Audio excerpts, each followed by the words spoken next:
खुलुमबाय दिनै फुंबिलिनि खौरांफोरा जाबाय गिबि खौराङाव बे समाव नोंथांमोननि गेजेराव फोसावनो लादों बर'नि गेजेराव दासान्दि सोलिबाय थानाय समाजनि गनायथावै भिडिअ खालामनाय पस्ट खालामनायनि बागै दासान्दि समाजारि बिजोङाव सानैसो ससियेल मिडिया सालायगिरिफोर आं मुंखौ मख'नो साना जानो हागौ नोंथांमोना मिथिखायो एबा सिनायखायो ससियेल मिडियानि गेजेरजों जेराव बिथांमोना भिडिअ खालामनायनि सिमा बारनानै समाजनि गुबुंले बार होनो नाजादों थारैनो बिथांमोननि गामि ओनसोलनि समाजा नुगोना नुवाखै बिथांमोनखौ बिथांमोननि नंखाय जाथायनि फाव खालामनानै ससियेल मिडियायाव फैनानै गुबुंले खालामग्राफोरखौ नखरनि सुबुंफोरा नुवाखै नामा आं बिथांमोननि बागै बाथ्रा बुंनो साना नाथाय सुंद'यै ससियेल मिडियानि बागै फोरमायनो लादों नोंथांमोननि गेजेराव जों बयबो मिथिगौदि आथिखालनि जेनेरेसनाव बयखौबो नुयो फेसबुक इन्स्टाग्राम आरो इउटुबजों लोगोसे वाट्सएप आरो गोबांथार बायदि एप्सआव भिडिअ फट' आगारनानै समाजारि बिजोंनि गेजेरजों सिनायजानो थाखाय मुंदांखा जानो थाखाय फलोवार्स बारायनो थाखाय रां आरजिनो थाखाय नाथाय दिनैनि दिनाव ओरैबायदि मोनसे थासारि जानानै फैदों बर' समाजाव बिमा बिफा उन्दै गेदेर बाय बाहागि रावखौबो सिनायनो रोंलिया माब्लाबा समाजाव हमनानै लाबाय फेसबुकनि गेजेरजोंनो गोबां लाइमोनफ्रा समाजनि गनायथावै फट' भिडिअ पस्ट खालामना समाजखौ गुबुंले खालामनो नाजागासिनो दं आरो खायसेफोर दं जायफोरा गाव गावनि देहा दिन्थिनानै भिडिअ खालामो मोनसे समाव ससियेल मिडियाखौ बयबो उन्दै गेदेर जयै नायनो हायोमोन नाथाय दिनैनि दिनाव थासारिनि जाहोनावनो जयै नायनो हायै जानानै फैदों बैसोर बर' लाइमोनफोर बैसोर हाबा जाखानाय आइजोफोरनि थाखाय रांनि थाखाय समाजखौ गुबुंले खालामनायनिफ्राय गोजानाव था बेनि सोलायै गुबुन मोजां भिडिअ लाबोयोब्लाबो जानो हागौ बयबो अनसायगोन नाथाय गाज्रि कन्टेन्टखौल' नोजोर होबाय थायोब्ला मा जागोन नाथाय समाजनि गनायथावै सावगारि भिडिअ हगारबाय थायोब्ला फैबाय थानाय उन जोलै गथ'फोराबो सोलोंगोन नुनानै हगारगोन आथिखालावथ' बयबो उन्दै गेदेर मबाइल लायो बयबो फेसबुक इन्स्टाग्राम इउटुब सालायो बेनिखायनो बयबो जाहाथे सांग्रां जायो समाजनि गनायथावै बेफोरबायदि हगारबाय थायोब्ला माब्लाबा सोरनिबा फिसा दाय एबा फिसा गोरोन्थियावनो गिदिर दाय गोनां जानो हागौ बेनिखायनो बयबो जाहाथे गुबुंले जानायखौ होबथायो बेनिखायनो बयबो सांग्रां जायो नैथि खौराङाव दङ गलाघाट जिल्लानि आसाम नागालेण्ड सिमायाव थानाय रेम्मा रैखाथि होजानाय हाग्रा ओनसोलाव आयेन बेरेखायै थाग्रा सन्देह गोनां नोगोरारिफोरखौ होखारनो थाखाय हाग्रा बिफाना सानबानि थाखाय सम होनाय जादों बे होखारनायनि सोमोन्दै नखरफोरनो फोसाव बिलाइफोर हरखाबाय जायनि थाखाय 11,000 बिगासो हाग्रानि हाखौ बोखारनो गोनां जागोन ओनसोलनि फ्राय 70% नखरफोरा सिगांनिफ्रायनो गावसोरनि नखरारि मुवा बेसादफोरखौ लानानै रायजोनि गुबुन गुबुन जिल्लाफोराव थांखाबाय 100नि बांसिन गारि आरो मटर साइकेलफोर बाहायनानै बिथांमोना ओंखारलाङो बेराफारसेथिं शुक्रबारखालि होखारनो गोनां दयलपुरा मधुपुर केरकाबारि पिटाघाट बायदि गामिफोरखौ दावबायनानै गिबि मन्थ्रिया गिदिर सुपारि फार्म नुनानै सोमोनांनाय फोरमायदों होखारनाय जायगाफोराव गावनि दावबायनाय समाव गिबि मन्थ्रिया खौरांगिरिफोरनि सिगाङाव बुंदोंमोन दि ओनसोलाव गावारि मुलाम्फाफोरजों गोबां बिबांनि हाखौ आयेन बेरेखायै आवग्रिना लादोंमोन बिथांमोना जाय सुपारि गय बागान आरो गुबुन हाबाफोरखौ बाहायनानै बिथांमोना मोनसे राङारि मिरु महरै सोलायदोंमोन सोरखारा बे आयदायाव सिरि थानो हाया बेनिखायनो बिथांमोननि सायाव दिनै एभिक्सन खालामनायखौ जागायगोन थामथि खौराङाव दङ सिलापथाराव गोमानाय मोनसे जाथाया फिन नुजाथिदों नखरनि सुबुंफोरा सन्देह खालामदों दि बिसिया गावसोरनि 10 बोसोरनि गथ'खौ गारनानै गुबुन सेंग्राजों खारलांदों मख'जाथावदि सिलापथाराव बिसिफोर गोमानायनि जाथायफोरा सानफ्रोमबो बांगासिनो थादों बेबादिनो अरुणाचल प्रदेशआव गारि सालायनानै गावनि नखरखौ सामलायग्रा फिसाय बैकुण्डासआ अजद दैखांदों दि गावनि बिसिया रुतुल मुंनि सासे सेंग्राजों जानबुंनि गेजेरजों रमान्टिक सोमोन्दो लाखिगासिनो दंमोन जाय गोबाव समनिफ्रायनो बेंगालुरुआव थागासिनो दंमोन बे बाथ्राखौ मिथिनायनि उनाव फिसाय बैकुना गावनि बिसिखौ सेंग्रा रातुलजों सोमोन्दो दालाखिनो बुंदोंमोन नाथाय बिसिया गावनि फिसायनि खोथाफोरखौ गोसो होआखैमोन 15 जुलाइ खालि गावनि फिसाय गैयैयाव बिसिया गावनि फिसाज्लाखौ सासे बाहागिनि न'आव गारनानै बाजाराव थांदोंमोन आरो बै समनिफ्रायनो बिनि जेबो गुमुर मोननो हायाखै जेरै फिसाया फोरमायदोंमोन दि बेजों लोगोसे बिथाङा मख'दोंमोन फिदांजोआ गोबां गहेनाफोरजों लोगोसे नोगोद 70,000 रां लानानै थांदोंमोन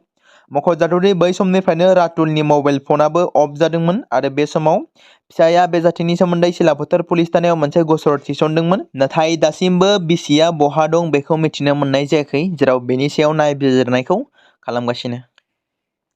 पुलिसनि मोनसे गेदेर जाफुंसारनाय। काछारनि पयलापुराव अरुणाचलि जौ जब्द खालामनो हादों। मणिपुर फारसे थांबाय थानाय गंसे कन्टेनार ट्राकआव जब्द खालामनो हादों, जेराव लखिपुर पुलिसा जौखौ जब्द खालामो। AS01 RC 0153 नम्बरनि कन्टेनारनिफ्राय जौनि कार्टन जब्द खालामनाय जादों। जौनि कार्टनफोरखौ मिनि नुडल्सनि कार्टनफोरनि सिङाव दोनखोमानानै लाबोनाय जादोंमोन। मोनसे अपारेशनाव किंफिशार बियारनि 120 कार्टन आरो अल्ड मग प्रिमियामनि बियारनि 370 कार्टन आरो 530 कार्टन मिनि नुडलफोरखौ जब्द खालामनाय जादोंमोन। जब्द खालामनाय बेसादफोरनि गासै बेसेना 15 लाख रांसो जागोन होनना फोरमायथिदों। आयेन बेरेखायै जौ जगायनायनि अजदजों लोब्बा थानाय पुलिसा बिहारनिफ्राय 2 सुबुंखौ खानो हायो। हमजानाय सुबुंफ्रा फारियै चबीर कुमार आरो अक्षय कुमार होनना सिनायथि मोनदों। सानैबो सुबुङा बिहारनि मतिहारीआव थायोमोन। अरुणाचलाव दिहुनजानाय जौखौ आन्दै एबा मोनसे स्रोत सुलुंजों बिथांमोना लाबोखुमानो नाजादोंमोन आरो मणिपुरनो जगायनो बिथांखि लानाय जादोंमोन, नाथाय बिथांमोना फैमाल जायो। फ्रान्सआ पेलेस्टाइनखौ मोनसे उदां रायजो महरै गनायथि होगोन। फ्रान्सनि हादोरगिरि इमानुएल मेक्रनआ बृहस्पतिबार खालाराव ससियेल मिडियानि गेजेरजों बे बाथ्राखौ फोसावदोंमोन। बेनि उनाव जुथाइ रायजो आमेरिका आरो इजराइलआ फ्रान्सनि हादोरगिरिनि बेरेखायै रागा जोंनायखौ फोरमायदों। फ्रान्सनि हादोरगिरिया बुंदोंमोन दि फ्रान्सआ सेप्तेम्बराव जुथाइ हादोर सरासनस्रा जथुमाव पेलेस्टाइनखौ मोनसे उदां रायजो महरै गनायथि होनायखौ फोसावगोन। मख'जाथावदि जुथाइ हादोरनि गोजौसिन थिरांथा लाग्रा आफाद रैखाथि गौथुमनि सोद्रोमा महरै फ्रान्सआ पेलेस्टाइनखौ मोनसे उदां आरो जारगोरा हादोर महरै गनायथि होनायखौ फोसावग्रा गिबिसिन हादोर। गेजेर हायुंआरि राजखान्थियाव गोहोम गोनां हानजा आरो G7नि सोद्रोमा महरै फ्रान्सआबो पेलेस्टाइनखौ मोनसे उदां रायजो महरै गनायथि होनायखौ रायजोआरि महरै फोसावनाय गिबिसिन हादोर, जायनि थाखाय बेखौ दान्थे-बिदान्थे सोमजिहोदों आरो समाजारि बिजोङाव गोबां खेब सावरायजानायखौ नुनो मोनदों। BTC सोरखारनि बड'फा लाइभलिहुड मिशन बिथांखिनि गेजेरजों गोबां आइजोफोरा जाफुंसार जानो हादों। बड'फा लाइभलिहुड मिशन बिथांखिनि गेजेरजों रांखान्थियारि अनसुंथाइ मोनफुंनायनि उनाव जर'खायै गाइखेर दिहुनथायनि गेजेरजों मुलाम्फा मोननो हादों गोबां नखरा। मख'नो गोनांदि संघमित्रा महिला प्रडिउसार कम्पानि लिमिटेडनो गावनि दानबान्थानिफ्राय 50,000 रांनि से गथायनायजों लोगोसे कम्पानि फसंनो हा होनाय जागोन होननाबो खोथा होदों मावफुं सोद्रोमा धनन्जय बसुमतारीया। गुबुन फारसेथिं कम्पानिनि बिबानगिरिफ्रा फोरमायथिनाय बायदिब्ला BTC सोरखारनि बड'फा लाइभलिहुड मिशन बिथांखिनि गेजेरजों BTRनि गाहाय मावफुं सोद्रोमा प्रमद बर'आ 87 लाख रां अनसुंथाइ होनो फोसावनाय बायदियै गिबि किस्तियाव 52 लाख रां मोनफुंनो हाबाय आरो बे रांजों गोबां हाबा मावफुंनो हादों होनना BTRनि गाहाय प्रमद बर' बिथांनो साबायखर जासिदों। संघमित्रा महिला प्रडिउसार कम्पानि लिमिटेडआ BTCनि बारग' सिप हाग्रामा महिलारिया खौरां बिजोङाव बुंनाय बाथ्रानि आन्दोनि बाथ्राखौ आबुङै फोरमायथिदों खाम्फा बरगयारिया। आंनि फारसेनिफ्रायथ' खौसे जानायनि बाथ्राया क्लियार, नाथाय एबसुनि आफादगिरि दिपेन बर' आरो BTCनि बारग' डिपुटि चिफ खाम्फा बरगयारि मोना आवगायबोनो हायाखै। एबसुनि आफादगिरि दिपेन बर' आरो BTCनि बारग' डिपुटि चिफ खाम्फा बरगयारिया BPF आरो UPPLनि गेजेराव खौसे जानायनि प्रप'जाल लानानै आंनि खाथियाव फैदोंमोन। बेबादि बुंनानै BTCनि बारग' चिफ हाग्रामा महिलारिया खौरां बिजोंनि गेजेराव बुंनाय बाथ्राफोरनि आन्दोनि बाथ्राखौ आबुङै फोरमायथिदों खाम्फा बरगयारिया, जेराव खाम्फा बरगयारिया खौरांगिरिनि सिगाङाव बुंदों दि हाग्रामा महिलारिया खौसे जानायखौ मुङावल' लुबैयो, रायजो राजाफोरनिफ्राय दाय बारग'नो थाखायल' बुङो बिथाङा, नाथाय बिथाङा सिङाव खौसे जानायखौ लुबैया, बियो फोरमान जागासिनो दं होनना खाम्फा बरगयारिया बुङो। रायमना माहारियारि पार्क सेराव गोदानै रायमना जंगल मुंनि गंसे रिट्रिट बेखेवबाय। बन्द'नि समाव रायमना माहारियारि पार्कआव बेरायनो गोसो जानाय रायजो राजाफोरनि थाखाय मोनसे मोजां खौरां होननानै बुंनांगोन। बे मोजां खौरांखौ लानानै फैदों रायमना ओनसोलनि थागिबि समनाथ नार्जारि बिथाङा। बिथांनि नाजानायावनो मैया रायमना माहारियारि पार्क सेराव रायमना जंगल मुंनि गंसे रिट्रिट बेखेवनाय जाबाय। बेखौ मैया गसाइगाव बिधानसभानि एमएलए जिरन दैमारी बिथाङा बेखेवनानै होदों। बे रायमना जंगलनि रिट्रिटआव नोंथांमोना गोबां उन्दैफोरनि गुबुन गुबुन रोखोमनि गेलेनाय, जानाय आरो थानायनि सुबिदाखौबो मोननो हागोन। बेल' नङा, रिट्रिटआव मिथिंगानि समायना रमायना नुथायजों बुंफबनाय जायगाफोराव सावगारिफोरबो सेबखांनो हागोन। गुबुन फारसेथिं बे रायमना जंगल मुंनि रिट्रिटखौ बेखेवनो मोननानै जोबोद गोजोननाय फोरमायनायजों लोगोसे गासैबो रायजो राजाफोरखौ बेरायफैनो एबा बेरायनो थाखाय खावलायहरदों एमएलए जिरन बसुमतारी बिथाङा। बुहुमाव आरोबाव मोनसे गेदेर दावहा जानो थांगासिनो दं नामा? थाइलेन्ड आरो कम्बोडियानि गेजेराव मोनसे सौग्रावलायनाया गोबां गोसोआव सोंलु सिखांदों। मोनसे जौथाइनिबो बांसिन समनिफ्रायनो मोन्नैबो हादोरनि गेजेराव दावराव दावसि जाबोबाय थादों। बावैसो आरोबाव मोनसे सौग्रावलायनाया मोनसे जेथोगोनां महर लादों, जेराव थाइलेन्ड आरो कम्बोडियानि सिमायाव रौनिया दाङाबाजियाव बाङाइसिनावबो 12 सुबुंफोर थैदोंमोन। थाई रौनिया रिपर्टनि बायदिब्ला थैनायफोरनि गेजेराव बांसिनानो हादोरनि मोनथाम ओनसोलनि सरासनस्रा नोगोरारिफोरमोन। थैनायफोरनि गेजेराव सासेबो कम्बोडियानि नोगोरारिफोर गैया। थैनायफोरनि गेजेराव रावबो थाईलेन्डनि नोगोरारिफोर गैया। बे दाङाबाजिया बृहस्पतिबारनि फुङाव मोन्नैबो हान्जानि गेजेराव जादोंमोन। बेनि उनाव थाईलेन्डआ दाबि खालामदों दि बेखौ कम्बोडियानिफ्राय गाग्लोबनाय जादोंमोन। बेराफारसेथिं कम्बोडिया दाबि खालामदोंमोन दि बेखौ थाईलेन्डनिफ्राय गाग्लोबनाय जादोंमोन। बेनि अनगायैबो थाईलेन्डआ कम्बोडियाखौ बिसोरनि सायाव रकेट गावनायनि दाय होदों। बेराफारसेथिं कम्बोडियायाबो थाईलेन्डखौ गावसोरनि बेरेखायै अख्रां गाग्लोबनायनि दाय होदों। बेफोरबादि दाय होनायफोरा गावजों गाव उनसंनानै दावराव दावसिखौ आरोबाव बांहोबावदों। थारैनो जुद्ध एबा दावहा जागोन नामा? बेयो मोनसे गेदेर सोंलु जानानै फैदों।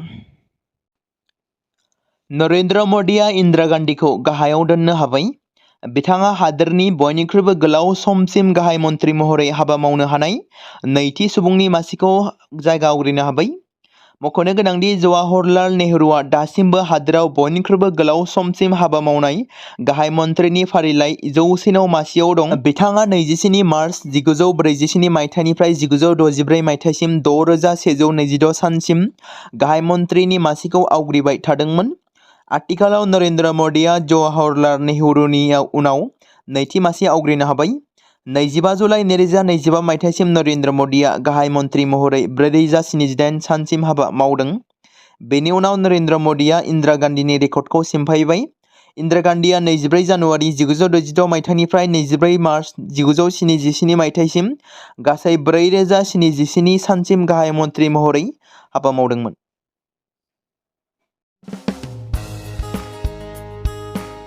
बे समाव मोनसे गोनां फोसावथाय बर' सावथुन नायनानै मोजां मोनग्रा गासै बर' रायजो राजाफोरनि गेजेराव लानानै फैदों मोनसे बर'नि OTT प्लेटफर्म गोनां, जाय प्लेटफर्मनि गेजेरजों नोंथांमोना बर'नि गोदान गोजाम सावथुनफोरखौ नुनो मोनगोन। थांनाय माखासे बोसोर सिगां बर'नि गेजेराव लानानै फैनाय निउबो एप बायदिनो फिन आरोबाव लानानै फैदों बर' रायजो राजाफोरनि थाखाय। बे बाथ्राखौ मख'नाया गोनांदि 2025 मायथाइनि जानुवारि दानाव ओंखारनाय आंगो स्ट्रिम मुंनि मोनसे OTT प्लेटफर्म गोनां निउबो एपनि गेजेरजों नोंथांमोना गोबांथार बर'नि सावथुनफोर जेरै ट्रेजेडि, रमान्टिक, एक्शन आरो कमेडिजों बुंफबनाय सावथुनफोरखौ नुनो मोनगोन। जेरै सनानि नखर, थांखि गैयै समाज, अनसुला आफा, हिर', बिमा बायदि बाजै, अर, थैसाम, वान्टेड, संदान आरो रं नाम्बार बायदि सावथुनफोरा मख'जाथाव। बेफोर सावथुनफोरखौ नायनो थाखाय नोंथांमोना गिबियावनो आंगो स्ट्रिम एपखौ गाव गावनि मबाइलाव थानाय प्ले स्ट'रनिफ्राय डाउनल'ड खालामनानै लोगोसे इनस्टल खालामनानै गावनि मबाइल नाम्बारजों लगइन खालामनानै लाग्रोनांगोन। बेनि उनाव नोंथांमोना गोबांथार नुनो मोनै सावथुनफोरखौ गुगोल पे, फन पे आरो पेटिएमजों रं नाम्बार सावथुनखौ नायनो थाखाय 60 रां आरो संदान सावथुनखौ नायनो थाखाय 80 रां, वान्टेड सावथुनखौ नायनो थाखाय 60 रां, थैसाम सावथुनखौ नायनो थाखाय 60 रां बेबायदिनो गोबांथार नुनो मोनै सावथुनफोरखौ नायनो थाखाय सुबिदा खालामनानै होदों आंगो स्ट्रिम प्लेटफर्मआ। फिन नोंथांमोननि गेजेराव फोरमायबावनो लादों बर' सावथुन नायनानै मोजां मोनग्रा गासै बर' रायजो राजाफोरनि गेजेराव लानानै फैदों मोनसे बर'नि OTT प्लेटफर्म गोनां, जाय प्लेटफर्मनि गेजेरजों नोंथांमोना बर'नि नुनो मोनै सावथुनफोर जेराव गोदान गोजाम सावथुनफोरखौ नुनो मोनगोन। बे बाथ्राखौ मख'नाया गोनांदि 2025 मायथाइनि जानुवारि दानाव दिहुनजानाय आंगो स्ट्रिम मुंनि मोनसे OTT प्लेटफर्म गोनां एपनि गेजेरजों नोंथांमोना गोबांथार बर'नि ट्रेजेडि, रमान्टिक, एक्शन आरो कमेडिजों बुंफबनाय सावथुनफोरखौ नुनो मोनगोन। जेरै रं नाम्बार, संदान, वान्टेड, थैसाम, अर, बिमा बायदि बाजै, हिर', अनसुलाफा, थांखि गैयि समाज, सनानि नखर बायदि बायदि सावथुनफ्रा मख'जाथाव। बेफोर सावथुनफोरखौ नायनो थाखाय नोंथांमोना गिबियावनो आंगो स्ट्रिम एपखौ गावनि मबाइलाव थाखानाय प्ले स्ट'रनिफ्राय इनस्टल खालामनानै गावनि मबाइल नाम्बारजों लगइन खालामखांनायनि उनाव नोंथांमोना गोबांथार नुनो मोनै सावथुनफोरखौ गुगोल पे, फन पे आरो पेटिएमजों रं नाम्बार सावथुनखौ नायनो थाखाय 60 रां, संदान सावथुनखौ नायनो थाखाय 80 रां, वान्टेड सावथुनखौ नायनो थाखाय 60 रां, थैसाम सावथुनखौ नायनो थाखाय 60 रां, बेफोरबायदिनो अर सावथुनखौ नायनो थाखाय 60 रां पे खालामनांगोन।